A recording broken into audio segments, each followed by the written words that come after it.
સ્વાગત કરું છું। આજે આપણે એવા વ્યક્તિને મળવા જઈ રહ્યા છે જેમનું નામ છે પરેશ ગજેરા। રાજકોટનું ગુંજતું નામ અને ગુજરાતનું ગૌરવવંતું નામ એવા પરેશ ગજેરા। તેઓ ગુજરાત બિલ્ડર એસોસિએશન અને રાજકોટ બિલ્ડર એસોસિએશનના પ્રમુખ પણ છે। તો સાથે તેમને પૂર્વ કોર્પોરેટર તરીકે પણ રાજકારણમાં ભૂમિકા ભજવેલી હતી। તો એમની સાથે ખાટી મીઠી વાતો કરીશું, ખાસ બિલ્ડર એસોસિએશનની હાલની હાલત અને આજનું રાજકારણ, એવી રીતે આપણે એમની પર એ વિષય સાથે ચર્ચા કરીશું। પરેશજી, આપનું ખૂબ ખૂબ સ્વાગત છે સવેરામાં। થેન્ક યુ જી। સૌપ્રથમ આપણે વાત કરીએ કે હમણાં જ એક વાયરો આવ્યો હતો કે પરેશ ગજેરા લોકસભાની ચૂંટણી લડવા જઈ રહ્યા છે અને એકંદરે આપે ના પાડી। સૌપ્રથમ તો અમને એ જાણવામાં ઇન્ટરેસ્ટ છે, આપણે બિલ્ડર એસોસિએશનની તો વાતો કરીશું, પણ ગરમા ગરમ ચર્ચા હમણાં એ વધી છે કે પરેશ ગજેરા ચૂંટણી નથી લડવાના, શા માટે? ખાસ તો જાહેર જીવનમાં લોકોને ક્યાંક મદદરૂપ થવું, લોકોને ક્યાંક કામ આવું, સમાજને ક્યાંક કામ આવું, પણ એ પોલિટિક્સને પર રહીને, રાજકારણથી પર રહીને આવું છેલ્લા હું 15 વર્ષથી કરતો આવ્યો છું। હું બહુ નાની ઉંમરે કોર્પોરેટર બન્યો હતો। મારી 21 વર્ષની ઉંમરથી 20 વર્ષ થઈ ગયા। મેં 5 વર્ષ કોર્પોરેશનમાં કોર્પોરેટર તરીકેની ફરજ બજાવી હતી। ત્યારથી હું બને એટલો એનાથી દૂર રહેવા માગતો હતો, પણ સમહાવ ખોડલધામમાં જ્યારે હું એક વર્ક કરતો હતો ત્યારે પ્રેસિડેન્ટ તરીકેની મારી એમાં જવાબદારી હતી, પ્રમુખ તરીકેની। અને જ્યારે મેં પ્રમુખ પદ છોડ્યું ત્યારે લોકોમાં એવી વાતો કે એવી અફવાઓ હતી કે પરેશભાઈ હવે પોલિટિક્સમાં જવા, રાજકારણમાં જવા, ચૂંટણી લડવા માટે પ્રમુખ પદ મૂક્યું છે। અને લોકોની અપેક્ષાઓ પણ હતી, મિત્રોની હતી, ઓળખીતાની હતી, અલગ અલગ સંસ્થાઓ જે મને ઓળખે છે, જે મારા કામકાજથી વાકેફ છે, એ લોકોની અપેક્ષાઓ હતી કે યંગસ્ટર આવે, પોલિટિક્સમાં આવે, એજ્યુકેટેડ લોકો આવે, સારા લોકો આવે, રાજકોટનું કંઈક ભલું કરી શકે, દેવા માટે થઈને કંઈક આવે, લેવા માટે થઈને નહીં। પણ સમય મારા અમુક પ્રોબ્લેમ હતા કે ભાઈ મારે મારો બિઝનેસ, મારું ફેમિલી, અને જ્યારે હું મારો બિઝનેસમાં સતત ગ્રોથ કરતો હોય ત્યારે હું ફૂલ ટાઈમ પોલિટિક્સમાં અત્યારે સમય ન આપી શકું।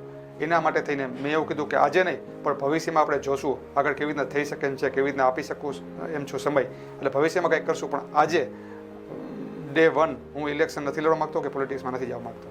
પરેશજી, આપ રાજકારણ સાથે નાની વયથી સંકળાયેલા છો, એક યુવા કાર્યકર તરીકે પણ આપણે સારી એવી સમાજની સેવા કરી। અંતે જો વાત કરવામાં આવે તો સમાજના મૂળભૂત પ્રશ્નો કેવા આપની પાસે આવતા હોય છે?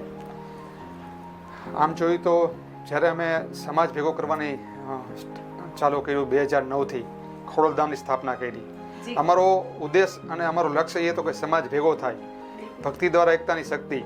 પણ એ શક્તિ અમે કોઈ સમાજમાં, કોઈ સમાજ સામે નહીં, અમે કોઈ પોલિટિક્સમાં જવા માટે નહીં, પણ સમાજના જે કાંઈ તૂટીઓ હતી, ખામીઓ હતી, સમાજમાં કંઈ કુરિવાજો હતા, સમાજમાં કંઈ તકલીફો હતી, આ બધા દૂર કરવા માટે થઈને અમે સમાજ ભેગો કરવાની અમારી વિચારધારા હતી। અમે હંમેશા એવું વિચારતા હતા, આજે અમારે ખાસ પાટીદાર સમાજમાં ગામડે દીકરા દીકરીઓનો સંબંધ નથી થતો। કોઈ અમારા સમાજનો દીકરો ખેતી કરતો હોય તો ત્યાં એને દીકરી નથી મળતી। આવો તો સંબંધ થઈ જાય છે, પછી અત્યારે છૂટાછેડાના મેક્સિમમ કેસ અમારા સમાજમાં થાય છે। નાના મોટા ઘણા બધા પ્રશ્નો હતા, ઘણા બધા અમારા ઉદ્યોગપતિ છે સમાજના, અને ઘણા બધા નાના માણસો છે જે ખેતમાં 2 કે 5 વીઘા જમીનમાં સાંજે એને 2 ટકનું જમવાનું પૂરું થાય તો થાય, અને એમાંય કોઈ ખર્ચો આવી જાય, હોસ્પિટલનો ખર્ચો આવી જાય, કોઈ એજ્યુકેશનનો છોકરાનો ભણતરનો ખર્ચો આવી જાય તો એ લોકો ઉપાડી નથી શકતા। તો આજે મોટા ઉદ્યોગ પાસેથી પૈસા લઈ અને નાના લોકોને કે મદદરૂપ થવું એ અમારું કામ હતું। એટલે આ વર્ક અમે સમાજમાં કરતા હતા, અને નાના અમારા પાટીદાર સમાજના ભાઈ બહેનને આ ખોડલધામ ટ્રસ્ટ અને પાટીદાર સમાજના મોટા આગેવાનો કે મદદરૂપ થઈ શકે, અમે એમાં એક કડી બની શકીએ બેની વચ્ચેની, આ દ્રષ્ટિથી અમે કામ કરતા હતા। પરેશભાઈ, આપને એવું નથી લાગતું કે આપની પાસેથી લોકોને ઘણી બધી મિત્રોને, સંસ્થાઓને અપેક્ષા હતી, આપ સારું એવું રાજકોટને આપી શકત? બિલ્ડર એસોસિએશનમાં બી આપ ગુજરાત લેવલે પ્રમુખ છો, તો સાથે રાજકોટમાં પણ બિલ્ડર એસોસિએશનમાં પ્રમુખ છો, તો ઘણું બધું રાજકોટને મળત, તો ક્યાંક તમને એવી વ્યથા નથી થતી કે જ્યારે આપને આ મોકો મળ્યો, આપને આ તક મળી અને આવી વાયકાઓ થઈ તો આપે આ તક ના ઝડપી? ખાસ તો અત્યારે ઘણી બધી સંસ્થાઓ છે રાજકોટમાં જે પોલિટિક્સમાંથી પણ રાજકોટને ઘણું બધું આપી શકે એમ છે। હું ગુજરાત બિલ્ડર એસોસિએશન પ્રમુખ છું। ગુજરાત રાજ્યના માનનીય મુખ્યમંત્રી વિજયભાઈ રૂપાણી, જેની પાસે શહેરી વિકાસ વિભાગ પણ એની પાસે જ છે। અમારા નાનો પ્રશ્ન હોય, મુખ્યમંત્રી સાહેબ અમને સાંભળે છે, અમારા પ્રશ્નોનો નિકાલ કરે છે। અત્યારે આપણે જીડીસીઆરની વાત કરી, જ્યારે કોમન જીડીસીઆર બન્યો ગુજરાતમાં, ત્યારે 60થી વધારે વાંધા સૂચનો અમારે આખા ગુજરાતમાં આવ્યા હતા. જે મુખ્ય મુદ્દા હતા એમાંથી 56 કે 57 વાંધા સૂચનો 4 કલાકની મેરેથોન મિટિંગ બાદ એમાં શહેરી વિકાસ વિભાગના સચિવોથી માંડીને ટાઉન પ્લાનિંગ વિભાગના બધા અધિકારીઓ અને અમારા બિલ્ડર એસોસિએશનના મિત્રોને માંડીને મુખ્યમંત્રી ખુદ હાજર રહી અને અમારા પ્રશ્નોનું નિરાકરણ કર્યું હતું.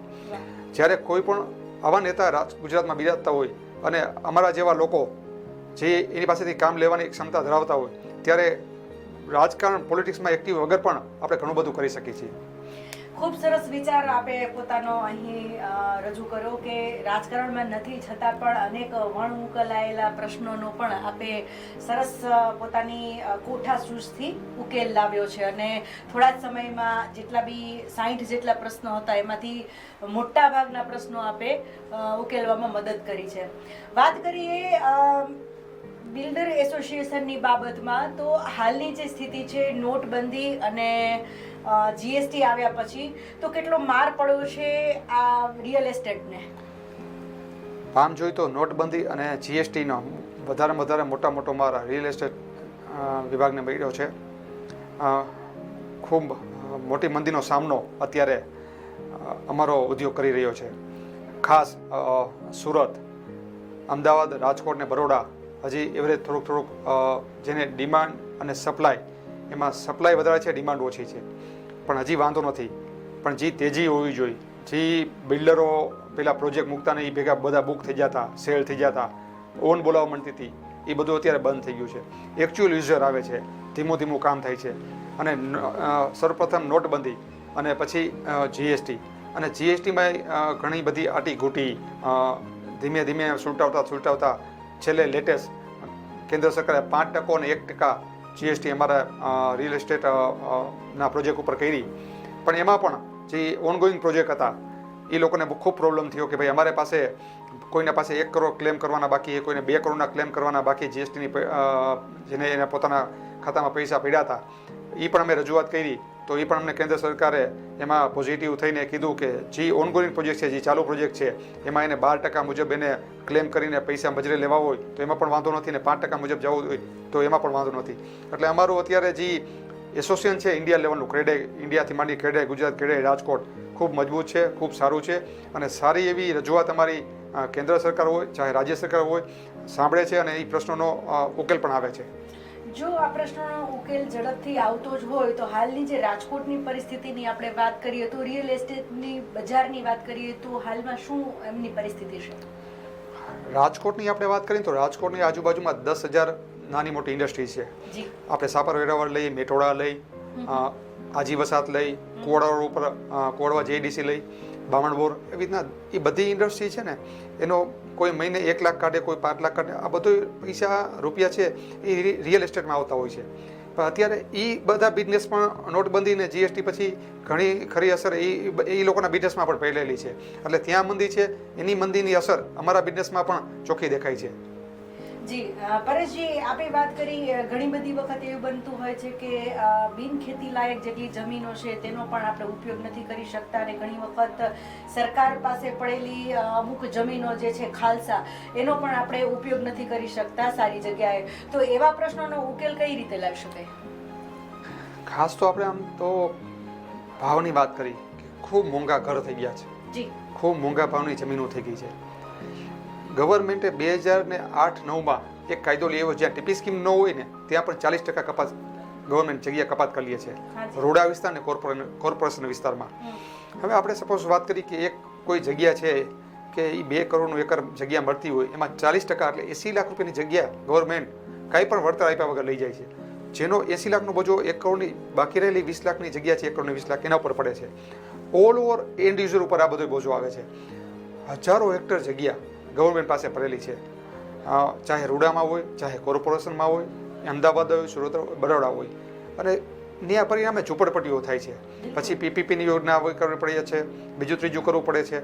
પણ હવે અમે સરકારમાં રજૂઆત વારંવાર કરી કે ભાઈ આ 40% જગ્યા ટીપી સ્કીમ આવે એમાં ઓકે, તમે ટીપી સ્કીમ હોય એમાં રોડમાં તમે કાપો, તમે એમાં ગાર્ડનના હેતુનો પ્લોટ મૂકો, એસીડબ્લ્યુએસનો મૂકો, સ્કૂલનો મૂકો, પ્લેગ્રાઉન્ડનો. પણ જ્યાં ટીપી સ્કીમ નથી ત્યાં તમે 40% કપાત કરો છો, એમાં કંઈક એમને રાહત આપો તો લોકોને કંઈક સસ્તું મળી શકે. જી પરપ્રાંતીય લોકોનો પણ ખૂબ જ વસવાટ થઈ ગયો છે રાજકોટમાં. તો ઘણી વખત એવું બને કે અમુક એવી જગા હોય છે તેમાં એ લોકોએ કબજો મેળવી લીધો હોય. પછી વચ્ચે જીવરાજ પાર્કની વાત કરીએ તો ત્યારે પણ બહુ જ મોટી બબાલ થયેલી એ સમયે. તો જ્યારે 50 થી 100 ઘર એક બાજુ વસી ગયું હોય 5-7 વર્ષથી, તો ખાલી કરાવવામાં પણ બિલ્ડરોને નાકે દમ આવી જતો હોય છે. આવી પરિસ્થિતિમાં સરકાર પછી બુલડોઝર ફેરવવાની જ્યારે વાત કરે તો ત્યારે સામસામો આવી જતો. આવા પ્રશ્નોના નિરાકરણ માટે સરકારે શું વ્યવસ્થા ગોઠવવી જોઈએ? આમ જોઈ તો હું એવું માનું છું, રાજકોટમાં હવે તો બીજે થઈ ગયું છે કે કબજો, કે તમારો પ્લોટ પડ્યો હોય, બિનખેતી વાળો પ્લોટ હોય, ડોક્યુમેન્ટ તમારા નામના હોય, તમે ફેન્સિંગ કરીને મૂક્યું હોય અને રાતોરાત કોઈ કબજો કરી લે. હવે હકીકતે ગવર્મેન્ટે આ કબજો નામનો શબ્દ વહી જવો જોઈએ. આખા વર્લ્ડમાં આપણે જોયું કે જેની પાસે ડોક્યુમેન્ટ છે, જેની પાસે લીગલ દસ્તાવેજ છે, અને બીજો આવીને કે હું મારો અહીંયા 10 વર્ષથી હું કબજો કરીને બેઠો છું. કબજો એટલે શું? એટલે અમે ગવર્મેન્ટને એ પણ કીધું છે કે આના માટે કંઈક રૂલ બને, આના માટે કંઈક રેગ્યુલેશન બને, કે તમે આજે રાતોરાત તમે તમારી પ્રોપર્ટીમાં કોઈ આવીને બેસી જાય છે અને બિલ્ડર કે કોઈ નાનો માણસ હોય એ કંઈ કરી નથી શકતો, કે એને પછી કોર્ટમાં દાવો થાય ને વર્ષો લગીને એ કેસ ચાલ્યા કરે. એટલે આ કબજો ન હોવો જોઈએ કોઈનો. કોઈ પણ માણસ હોય, ઘર દેવું એ ગવર્મેન્ટની એક ફરજ છે અને ગવર્મેન્ટ એ ફરજ પૂરી કરે છે. ગવર્મેન્ટ ઘણી બધી સ્કીમો, ગુજરાત હાઉસિંગ બોર્ડ હોય, રૂડા હોય, કોર્પોરેશન હોય, એ એસીડબ્લ્યુએસના પ્લોટમાં ઘણી બધી સ્કીમો લઈ આવી છે, લોકોને ઘર દે છે. પ્રધાનમંત્રી મુખ્યમંત્રી આવાસ યોજના, પ્રધાનમંત્રી આવાસ યોજના. પણ આ જે કબજો કરવા વાળી વ્યક્તિ છે એ અલગ પ્રકારની વ્યક્તિ છે. એને સમાવ કોઈ બિલ્ડર પાસેથી પૈસા પડાવવા છે, કોઈ નાના ઇન્વેસ્ટર પાસેથી પૈસા પડાવવા છે, એક મિલી ભગત ચાલુ છે. તો એના માટે કંઈક કાયદો કરે કે ભાઈ કોઈ પણ લીગલી ડોક્યુમેન્ટ હોય, કોઈ કબજો ન કરી શકે એની પ્રોપર્ટીમાં, તો લોકોને એની પ્રોપર્ટી ગમે ત્યાં પડી હોય તો એને સેફ એ અનુભવે અને એ સેફ ઇન્વેસ્ટમેન્ટ કરી શકે. બિલકુલ. જો રાજકોટની બજારની વાત કરીએ તો કહેવાય છે કે મુંબઈ જેવું જ રાજકોટ એકદમ એક્ટિવ ગણાય છે રિયલ એસ્ટેટમાં. તો ભાવમાં ક્યાંક ને ક્યાંક રાજકોટ જેવા કે છે બહુ જ મોંઘવારી છે રિયલ એસ્ટેટમાં. હાલમાં કોઈ માણસને જ્યારે કોઈ ઘરનું ઘર ખરીદવું તો એક સ્વપ્ન થઈ ગયું છે. અથવા તો વીકેન્ડ્સ હોમની હમણાં જે પ્રથા ચાલી છે કે વીકેન્ડ્સ હોમ્સ માણસને મળે છે, પરંતુ ઘરની જો સિટીમાં એમને લેવું હોય તો એમનું સ્વપ્ન જ રહી જાય છે. તો એના માટે આપ શું વિચારો છો? આપણે રાજકોટમાં છે ને, પેલા તો એક એવી માનસિકતા છે કે મારું ઘર અને મારી ઓફિસ એ બહુ દૂર ન હોવી જોઈએ. આપણે વાત કરી કે ગિરલેન્ડ ચોકડી રાજકોટમાં એન્ટ્રી થઈ ત્યાંથી આપણે કાલાવ રોડ ઉપર કોસ્મોપ્લેક્સ સુધી વહી જાય તો ફક્ત 10 કિલોમીટર થાય છે આખો એરિયા કાલાવ રોડથી અહીંયા. તો લોકોને 2-2.5-3 કિલોમીટરની રેન્જમાં જ રહેવું છે. હવે એને રેન્જ, હવે રૂડા છે, બીજી પ્રશ્ન એ છે કે રૂડા છે ને એડવાન્સ ફેસિલિટી નથી આપતી. કે બીજો રિંગ રોડ છે એની આસપાસનો વિસ્તાર હોય, રૂડા કોઈ દિવસ રોડ નથી બનાવતી, રૂડા ગટર નથી બનાવતી, રૂડા ડ્રેનેજ નથી કરતી, રૂડા પાણીની પીવાની સુવિધા નથી આપતી. તો જ્યાં સુવિધા ન હોય ત્યાં લોકો રહેવાનું જાય. એટલે બહુ ઓછી જગ્યા છે રાજકોટ પાસે જ્યાં લોકો પોતાનું ઘર બનાવી શકે, બિલ્ડિંગ બનાવી શકે, બિલ્ડર એનો ફ્લેટ બનાવી શકે. તો જ્યાં ઓછી પ્રોપર્ટી હોય ત્યાં ભાવ ઓબ્વિયસલી વધવાના જ છે.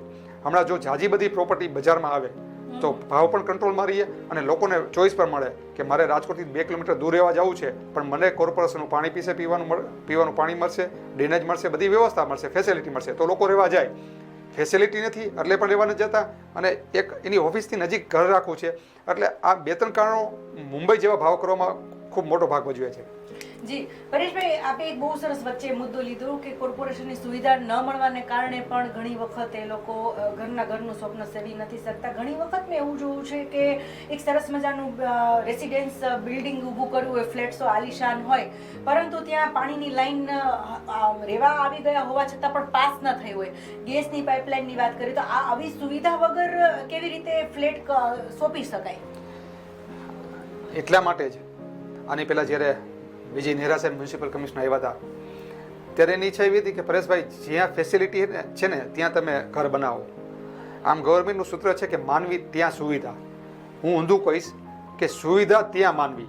બિલકુલ. સુવિધા પહેલા આવી જોઈએ, માનવી પછી આવે. પહેલા માનવી આવી જાય પછી સુવિધા 2 વર્ષે, 5 વર્ષે, 10 વર્ષે આવે તો એ આપણે યોગ્ય ન ગણાય.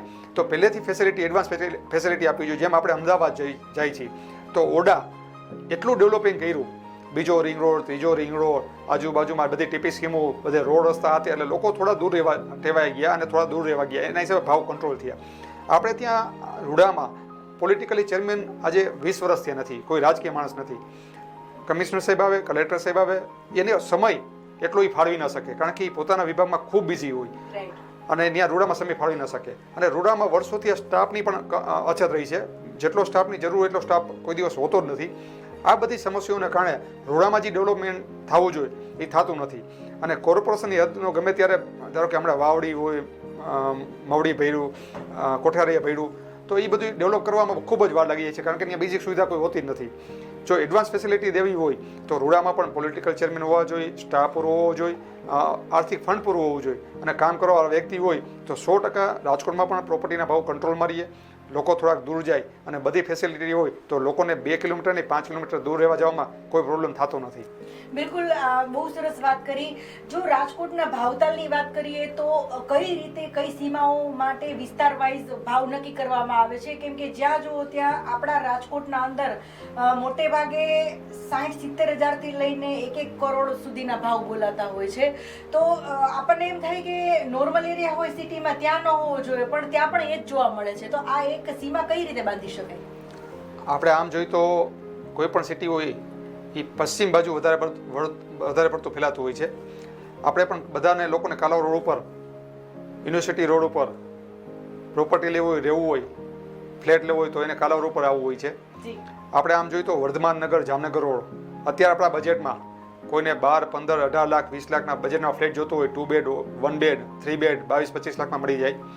આમ કાંગાસિયારી એટલે ગોંડલ રોડ, ત્યાં પણ વાવડીને કાંગાસિયારીમાં આપણે આપણા બજેટનું ઘર મળી જાય. કોઠારીયામાં મળી જાય, મોરબી રોડ પર મળી જાય. અને કાલાવ રોડ ઉપર એટલે કે કાલાવ રોડ પર વધારે પડતા લોકોને કાલાવ રોડ પર રહેવા આવું છે એટલે કાલાવ રોડ પર થોડોક ભાવ આપણને વધારે લાગે છે. પણ કાલાવ રોડ પર જો આપણે થોડાક દૂર જાય, કણકોટની આજુબાજુ અવધ રોડ છે આપણો, તેની આજુબાજુમાં, તો આપણા બજેટનું આપણને ઘર 100% મળી જાય. એટલે ભાવ બંધારણું ડિમાન્ડ અને સપ્લાય ઉપર હોય છે. જ્યાં ડિમાન્ડ ઓછી અને સપ્લાય વધારે ત્યાં ભાવ થોડો કંટ્રોલમાં રહીએ છે. જ્યાં ડિમાન્ડ વધારે અને સપ્લાય ઓછી ત્યાં ભાવ આપણા ધારણા કરતાં થોડોક વધારે હોય છે. જી, એક બીજો પણ એક સળગતો પ્રશ્ન છે કે કોઈ એક રેસિડેન્સ બિલ્ડિંગ ઊભું કર્યું માનો કે, અને કોઈ એક વ્યક્તિ ભાડે રહે છે. એક તો એ ભાડું ભરતો હોય, પ્લસ જ્યાં ભૂમિપૂજન થયેલા હોય એવા પ્રોજેક્ટોની અંદર કોઈ માણસ જ્યારે ઇન્વેસ્ટ કરવા જતું હોય તો એને કાંઈ ડાઉન પેમેન્ટ આપવું પડતું હોય, અથવા તેમની લોનો પાસ થઈને પછી એ ત્યારથી લોન ચાલુ થઈ જતી હોય. એમના પ્રોજેક્ટ છે એ 3 થી 5 વર્ષ સુધી ચાલતા હોય છે, મિનિમમ 3 વર્ષ તો ચાલતા જ હોય છે. એવા સંજોગોની અંદર એવો કોઈ નિયમ નથી હોતો કે જ્યારે તમારા હાથમાં કબજો સોંપે એ પહેલા એમને પેમેન્ટ પૂરું કરી દે તો એ લોકોને 3 વર્ષ જે છે એ ભાડાના પૈસા જે જતા હોય એ એમના બચી જાય, એવો કોઈ રસ્તો ખરા? હા, અત્યારે ઘણી બધી સ્કીમો એવી નીકળી છે કે અત્યારે આપણે ડાઉન પેમેન્ટ કરવાનું છે, બાકી તમારે દસ્તાવેજ ટાઈમે ડોક્યુમેન્ટ થાય ત્યારે ડાયરેક્ટ લોન બિલ્ડરના ખાતામાં આવે છે. અત્યારે લગીને સિચ્યુએશન એ હતી કે જો આપણે પૂરો પેમેન્ટ કરવા જાય ત્યારે 3 વર્ષમાં ભાવ રહ્યા એ ઘણા બધા વધી જાય. એ બીકના હિસાબે લોકો બુકિંગ કરે અને હપ્તે એને ન નડે. એની આવક સપોઝ કોઈની 50,000 કે 1 લાખ રૂપિયા છે મહિને મંથલી, તો એ મંથલી 50,000નો હપ્તો દઈ શકે. એ રીતના દર મહિને 50,000નો હપ્તો દઈએ તો 3 વર્ષમાં એ ઓછામાં ઓછા 17-18 લાખ રૂપિયા જેવું પેમેન્ટ એનું થઈ જાય. તો એને નિરાત રહીએ, બિલ્ડરને નિરાત રહીએ. અને જો 3 વર્ષ પછી જે ફ્લેટ લેવા જાય કે પછી પૂરો પેમેન્ટ દઈને પૈસા, ત્યારે તો એક ભાવ જે બેઝિક કોસ્ટ હોય એના કરતાં 2-3 લાખ રૂપિયા વધી જાય તો એને પણ મોંઘું પડે. એટલે આ વ્યવસ્થા અત્યારે એવી ચાલે છે કે ભાઈ 3 વર્ષના હપ્તા. ઘણા ખરા બિલ્ડિંગમાં એવું પણ છે કે તમે ખાલી ડાઉન પેમેન્ટ આપી દો, બાકી બેંકો તમારા વતી લોન બિલ્ડરને આપતી જાય, એ લોન તમારા નામે બોલે. એટલે ઘણા બધા અત્યારે ઓપ્શન આવી ગયા છે બજારમાં. જે ઓપ્શનમાં તમારે જવું હોય એમાં તમે જઈ શકો છો. ખૂબ સરસ. આજે અમારા દર્શક મિત્રોને પણ જાણવા મળ્યું. આ મુદ્દો એક ખૂબ જ મહત્વનો મુદ્દો હતો. બિલ્ડર એસોસિએશન, આપ જ્યારે એમના પ્રમુખ છો, તો કોઈ પ્રોપર્ટી શો કે એવા કોઈ એક્ઝિબિશન શો થાય છે કે જેમાં લોકોને અવેરનેસના આપ કાર્યક્રમો કરતા હોય તો બિલ્ડરોને પણ ફાયદો થતો હોય અને લોકો પણ વિઝિટ કરે તો એમને પણ કંઈ ફાયદો થતો હોય? જી, અમે આ વર્ષે જ જાન્યુઆરીમાં રાજકોટમાં રેસકોર્સ ગ્રાઉન્ડ ખાતે property expo and building material expo કર્યો હતો. અમે રાજકોટમાં અમારે ઘર લેવું હોય કે ઘરને સજાવવું હોય, લોકોને ઘર લેવામાં પણ એટલી મુશ્કેલી થાય છે. કોઈ જુનાગઢ, જામનગરથી રાજકોટ પ્રોપર્ટી લેવા આવે, એ સન્ડેના ફ્રી હોય, ફેમિલી સાથે આવે, રાજકોટમાં 1-2 પ્રોપર્ટી જોવે, પછી વળી 1 મહિના પછી પાછો આવે, તો એનું બજેટ એ 4-5 પ્રોપર્ટી જોવે, પછી નેગોશિએશન કરે તો 5-6 મહિના વયા જાય. પછી એવી રીતના એને ઘરને સજાવવું હોય તો ફ્લોરિંગ ક્યાં નાખવું, પડદા ક્યાં નાખવા, ફર્નિચર ક્યાંથી લેવું, આ બધા ઘણા બધા, ચીમની ક્યાંથી લેવી, ઘણા બધા ઇસ્યુ હોય છે. તો અમે રાજકોટમાં IIID સાથે 250 સ્ટોલ, જેમાં 100થી વધારે બિલ્ડરો, અને 250થી વધારે પ્રોપર્ટી એમાં હતી અને 150 સ્ટોલ એવા હતા કે તમારે એમાં મોડ્યુલર કિચન હોય, પડદા હોય, એટલે ઘર સજાવવાની લગભગ તમામ બ્રાન્ડેડ કંપનીઓ અને રાજકોટની નાની મોટી શોરૂમો આ બધાએ અમે ભાગ લીધો હતો. એટલે લોકોને ઘર સજાવવું હોય કે ઘર લેવું હોય એક જ પ્લેટફોર્મ પર બધું સોલ્યુશન મળી જાય. એટલે મેં 4 દિવસનો એક્સપો કર્યો હતો. એમાં બહુ મોટી સફળતા મળી હતી. 2,67,000 લોકોએ 4 દિવસમાં વિઝિટ કરી હતી અને અમને ખૂબ સારો એવો રિસ્પોન્સ મળ્યો હતો. અમને લોકોએ કીધું છે કે પરેશભાઈ આવું દર વર્ષે કે 2 વર્ષે તમે કરતા રહ્યો તો લોકોને તકલીફો દૂર થાય. એટલે અમે હવે દર 2 વર્ષે અમારા સિવાય બરોડા પણ કરે છે, અમદાવાદ પણ કરે છે અને સુરત પણ કરે છે, જુનાગઢ જામનગરમાં પણ થાય છે. એટલે બધા લોકો કોઈ પ્રાઇવેટ કરે છે અને કોઈ એસોસિએશન દ્વારા કરે છે. એટલે આ દરેક સિટીમાં આ પ્રોપર્ટી એક્સપો થતા જ હોય છે. પ્રોપર્ટી એક્સપોની જ્યારે વાત કરીએ ત્યારે આપ એવું માનો છો કે ઇન્ડિયન વસ્તુઓ જે છે એને વધારે એપ્રિશિએટ કરવામાં આવે? કેમ કે મોટે ભાગે આપ હમણાં જોશો તો ચાઇનાથી જ બધો ફર્નિચર કે હોમ ડેકોરની કોઈ પણ વસ્તુ ત્યાંથી જ બધી સપ્લાય આવતી હોય છે. તો આવા સંજોગોની અંદર અત્યારે ચાઇના સાથે પણ ઘણા બધા આપણે વાટાઘાટો અને પ્રોબ્લેમ્સ શરૂ થયા છે. ચાઇનાની વસ્તુઓનો બહિષ્કાર શરૂ થયો છે. આપણી લાઇનમાં બિલ્ડિંગ લાઇનમાં પણ ઓફિસ કોર્પોરેટ લાઇન કહું કે આપણે રેસિડેન્સની કોઈ પણ ફ્લેટ કે બંગલાની વાત કરીએ તો સજાવટના અંદર મોટે ભાગે આપણે ચાઇનીઝ વસ્તુઓનો જ ઇસ્તેમાલ કરતા હોઈએ છીએ. આપનું શું કહેવાનું થાય છે? સસ્તું શું પડે, કેવું મટીરિયલ વાપરવું જોઈએ અને કઈ રીતે લોકોએ ગાઈડલાઈન આમાં મેળવવી જોઈએ? હું પણ પોતે 3 વખત ચાઇના જઈ આવ્યો છું. જી. 10 દિવસ રોકાઈ આવ્યો છું. હાજી. હકીકતે ચાઇનીઝ વસ્તુ સસ્તી છે જ નહીં. એ સસ્તી હોય છે, એ તકલાદી હોય છે, એ ટકાઉ નથી હોતી. વસ્તુ આપણી જ વપરાય, made in India, make in India. આપણી વસ્તુ હોય છે એ ટકાઉ હોય છે, આપણી વસ્તુ હોય છે એ સારી હોય છે. ત્યાં તમે સારી વસ્તુ લેવા જાઓ તો એ પણ એટલી જ મોંઘી છે જેટલી ઇન્ડિયાની છે. એટલે જે ત્યાં ક્વોન્ટિટીમાં આવે અને તકલાદી આવે એ જ વસ્તુ સસ્તી મળે છે. આપણને એક મગજમાં ભ્રમ છે કે ચાઇનીઝ વસ્તુ સસ્તી હોય છે, પણ હકીકતે એવું જરાય નથી. અને અમે રેફરન્સ મેજોરિટી બધી ઇન્ડિયા કંપનીને આપ્યો છે. ઇન્ડિયન સિવાય કોઈ હોય તો એ એક બે લંડનની અને એક બે ઇટલીની જે મોડ્યુલર કિચન બનાવતી એવી કંપની હતી. ચાઇનીઝ કંપની અમારામાં એક પણ નહોતી. ખૂબ સરસ પરેશજી, આપે અનાયાસે મેં તો આ પ્રશ્ન પૂછ્યો અને એક સરસ મજાનું આપે એમને સ્વરૂપ આપ્યું અને કહ્યું કે ઇન્ડિયન કંપનીને આપે મહત્વ, મેક ઇન ઇન્ડિયાને આપે મહત્વ આપ્યું છે. આ એક સમજવા જેવી બાબત છે મિત્રો. કેમ કે ક્યાંક ને ક્યાંક ઘણા બધા એક્સપોઝની અંદર એવું જોવા મળે છે કે ચાઇનીઝ વસ્તુઓ હોય અને 2 થી 3 રૂમના બેડરૂમ હોય કે એક મોડલ ત્યાં બનાવવામાં આવતું હોય છે, કેવું લાગે એવું. તો લોકોનું મન પણ એમાં સસ્તું અને કરવા જતાં એમ થાય મારા બજેટમાં થઈ જાય તો સારું. આપના બહોળા અનુભવ પ્રમાણે માનો કે કોઈ વ્યક્તિનો 2 બેડ કે 3 બેડનું કોઈ પણ મકાન અથવા તો ફ્લેટ લઈ લો તો અંદાજિત કેટલા બજેટની અંદર ફર્નિચરાઇઝ કિચન સાથે સેટ થઈ જતું હોય અંદાજિત? હું એવું માનું છું કે 2 બેડનો ફ્લેટ 600 કાર્પેટની આસપાસનો ફ્લેટ હોય તો 4 થી 5 લાખમાં તમારું એમાં ફ્રીજ, એસી, આ બધું ટીવી બધું તમે લઈ લો ને તો 4 થી 5 લાખમાં વિથ ફર્નિચર, બેડ ને કબોર્ડ ને બધું થઈને 4 થી 5 લાખનું તમારે બજેટ થતું હોય છે જો આપણે અહીંયા કરી તો. અને 3 બેડમાં આપણે જાય તો 7 થી 8 લાખ રૂપિયા. અને પછી અહીંથી સ્ટાર્ટ કરીને પછી તમે 50 લાખનું પણ એમાં બનાવી શકો છો. પણ મિનિમમ બજેટ આપણું 2 બેડનું ને 3 બેડનું 5 લાખથી 8 લાખમાં મેક્સિમમ પૂરું થઈ જતું હોય છે.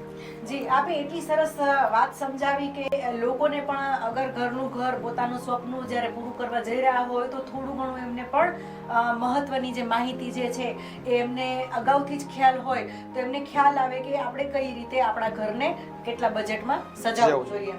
પરેશજી, આજે સવેરામાં આવીને આપણે ઘણી બધી રાજકારણથી લઈને ઘરના ઘર સુધી વાત કરી અને બજારની વાત કરી. ખૂબ મજા આવી અને અમારા દર્શક મિત્રોને પણ ખૂબ જ મજા આવી હશે. આપનો ખૂબ ખૂબ આભાર. Thank you. તો આવી જ વ્યક્તિઓને આપણે મળતા રહીશું અને મહત્વની વાતો કરતા રહીશું. ત્યાં સુધી હું જુલી આપની પાસેથી રજા લઈશ. નમસ્કાર.